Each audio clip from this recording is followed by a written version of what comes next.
आणि यानंतर थेट जाऊयात मंत्री संजय शिरसाट बोलतात। यामुळे सर्वसामान्य घटकातील मागासवर्गीय घटकातील इतरांना त्याचा लाभ होईल। आज पालकमंत्री पदावरून कुठेतरी नाराजी आहे। नाही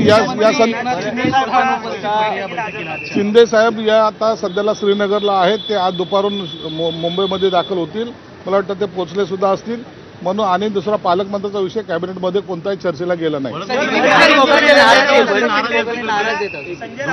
त्या संदर्भात काही माहिती नाही। संजय राऊत असं म्हणतायत की पालकमंत्री पदावरून शिंदेच्या शिवसेनेला कुठेतरी लायकी दाखवण्यात आली असा शब्द त्यांनी वापरला। नाही, या संदर्भामध्ये त्यांनी काय बोलणं हा त्यांचा विषय आहे, पण तो याचा सर्व निर्णय मुख्यमंत्री आणि दोन्ही उपमुख्यमंत्री मला वाटतं 1-2 दिवसात घेतील। सर, ठाणे परिसरामध्ये ज्या काही अनाधिकृत इमारती होत्या ठाणे परिसरामध्ये एकनाथ शिंदे यांच्या नगरविकास खात्याने त्यावरती दंड जे आहे तो माफ केलेला आहे आणि आता आरोप केला जातोय की कुठेतरी ठाण्यातल्या अनाधिकृत इमारतींना एकनाथ शिंदे अभय देत आहेत, मेहरबानी करतात। सर्वसामान्य हिताचा जर निर्णय असेल तर त्यामध्ये निर्णय घेण्यास काही हरकत नाही असं आमचं सरकारचं मत आहे, म्हणून त्याच्याबद्दल शिंदे साहेबांनी जर निर्णय घेतला असेल तो योग्यच असेल। थँक्यू।